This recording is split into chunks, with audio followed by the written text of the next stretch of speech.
Welcome to YOUCANIC. Today here on YOUCANIC we have a 2020 Honda Civic. Honda Civic. We're going to go over the process in which you go to be able to replace your headlights and turn indicator.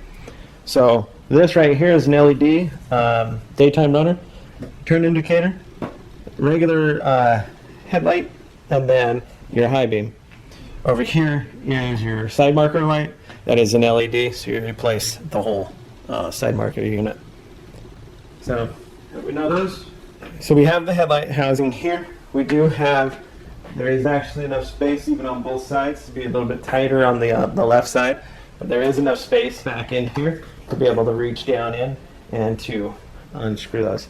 I do have this unhooked so we can pull this out for the visual so that you can see what you're looking for when you're reaching down through the cubby holder to get them. Okay, so with the 4 bolts that hold this light in, we're able to remove it. We also have removed the bumper to do this, but you can pull the housing out and it gives you some more space back here to know what you're looking for.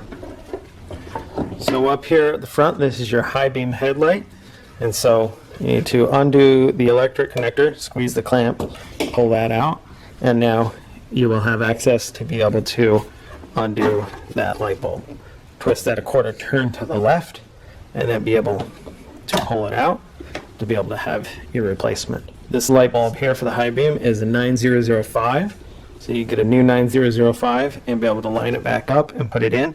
We have the tabs here that are of different sizes, so there's only one way to get this to go back in, and now we've got it installed in the housing there. Turn it a quarter turn to the right, and then just be able to reconnect that connector.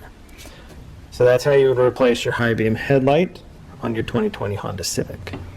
Thanks for watching YOUCANIC, where you can be the mechanic.